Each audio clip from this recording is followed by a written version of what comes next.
আজই ডাউনলোড করুন আর এনজয় করুন আপনার পছন্দের শো।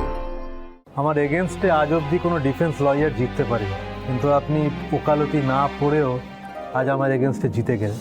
কারণ আজ আমার বিপক্ষে কোনো উকিল লড়েননি, লড়েছেন একজন স্ত্রী, তার নিরপরাধ স্বামীকে বাঁচানোর জন্য। পাবলিক প্রসিকিউটর কোর্টে যেমন একটি ভিডিও পেশ করেছে, আমিও কোর্টকে একটা ভিডিও দেখাতে চাই, যেটা থেকে প্রমাণ হয়ে যাবে যে সোমেশ্বর দত্ত একেবারে নির্দোষ।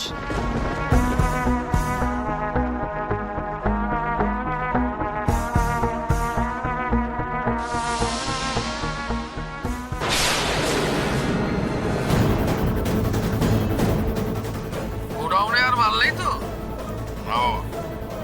সোমের বাড়িতে পাঠানোর পর এই কটাই পড়েছিল। ইওর অনার, এই ভিডিওটাতে পরিষ্কারভাবে বোঝা যাচ্ছে যে আমার স্বামী সোমেশ্বর দত্তকে মিথ্যে মামলায় ফাঁসাতে চেয়েছিলেন পার্থসারথী রায় এবং তার ছেলে প্রতাপ নারায়ণ রায়। এই ভিডিওটা কে তুলেছে? আমি এবং আমার ননদ রত্না। বাহ, চমৎকার! হ্যাঁ, আপনারা ভিডিও তুললেন এবং পার্থসারথী রায় সেই ভিডিও আপনাদের তুলতে দিলেন? হ্যাঁ, দিয়েছেন, কারণ উনি আমাদের চিনতে পারেনি, আমরা ছদ্মবেশে ছিলাম। আর যখন চিনতে পারলেন বা সন্দেহ করলেন, তখন আমাদের পেছনে গুন্ডা লেলিয়ে দেওয়া হয় প্রমাণ লোপাট করার জন্য।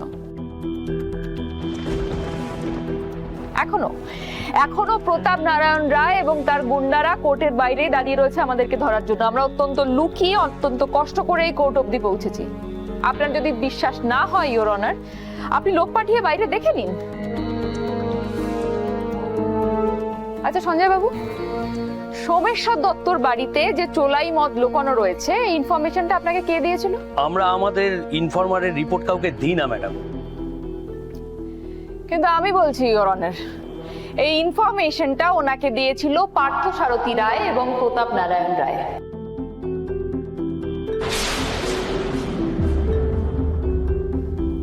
পার্থসারথী রায়কে ভোটে হারিয়ে সোমেশ্বর দত্ত ভুবনপুরের প্রেসিডেন্ট হয়েছে এবং তারপর থেকে পার্থসারথী রায় ক্রমাগত সোমেশ্বর দত্তকে নানাভাবে হেনস্থা করার চেষ্টা করে গেছে, এমনকি প্রাণে মারারও চেষ্টা করেছে। কিন্তু বারবার সোমেশ্বর দত্তর সামনে আমি ঢাল হয়ে দাঁড়িয়েছি।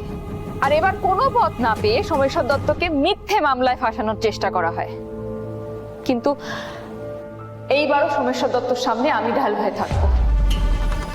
আমি আমার সোমের কোনো ক্ষতি হতে দেব না।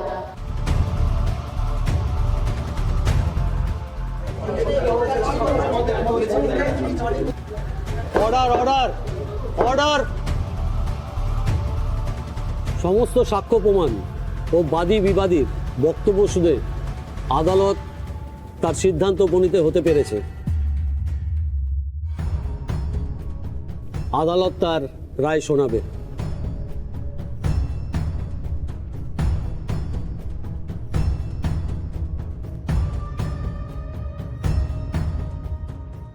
আদালত এই সিদ্ধান্তে উপনীত হয়েছে যে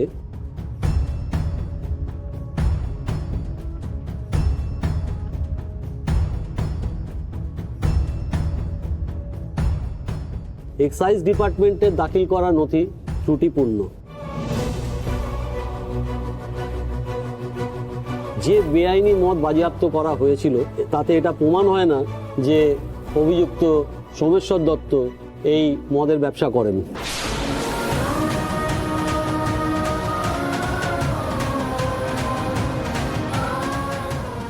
আদালত তাই এই মামলাটাকে খারিজ করছে।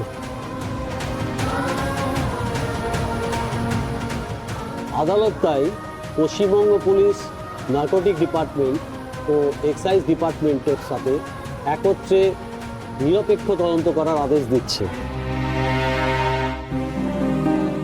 আদালতে জমা পড়া প্রমাণের ভিত্তিতে পার্থসারথী রায় এবং প্রতাপ নারায়ণ রায়কে জিজ্ঞাসাবাদ করে যত দ্রুত সম্ভব এই মামলার চার্জশিট দাখিল করার নির্দেশ দিচ্ছে কোর্ট। এই মামলার অভিযুক্ত সোমেশ্বর দত্তকে ব্যক্তিগত জামিনে মুক্তি দিচ্ছে আদালত।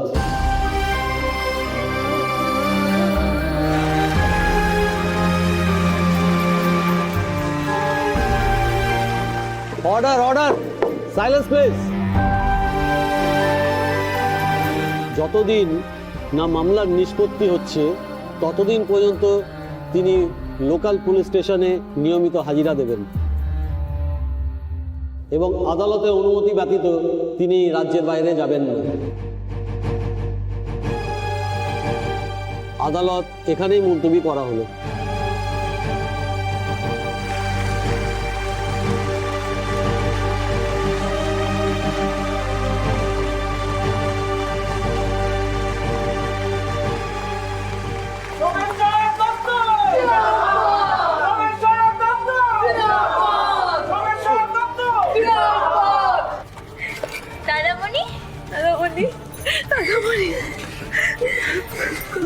কাঁদিস কেন তোরা?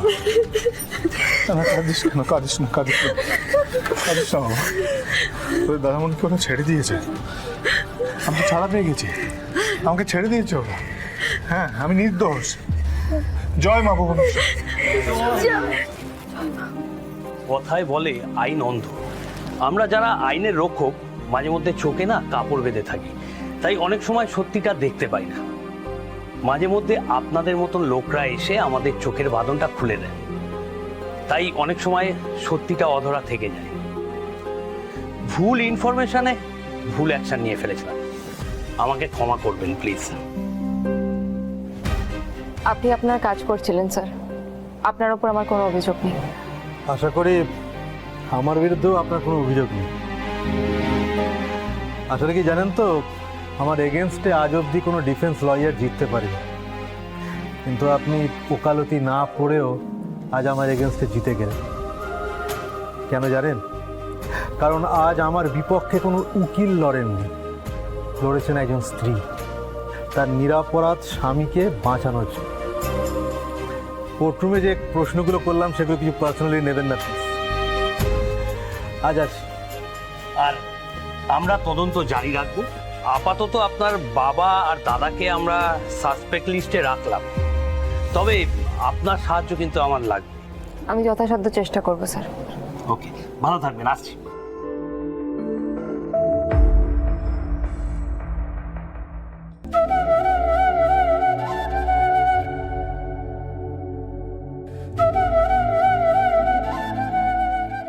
আমি জানতাম পারো, তুমি থাকলে আমার কিচ্ছু হবে না। তুমি তো কোনো অন্যায় করনি সোম। তুমি যখন কোনো অন্যায় করনি, তাহলে তোমাকে শাস্তি দেবে কার সাধ্যি বলো তো? তুমি আজ আমাকে অনেক বড় কলঙ্কের হাত থেকে বাঁচাতে পারো। আমি কিছু করিনি সোম, যা করেছে মা ভুবনেশ্বরী করেছে। কিন্তু তুমি আমার বিশ্বাস করেছিলে, তোমার পাশে ছিলে। আর একদিন যে তুমি আমার পাশে ছিলে সোম, সেদিন আমি তোমাকে অবিশ্বাস করেছিলাম, বিশ্বাস করিনি তোমাকে। কিন্তু তুমি কোনো দিন আমার ওপর বিশ্বাস হারাওনি।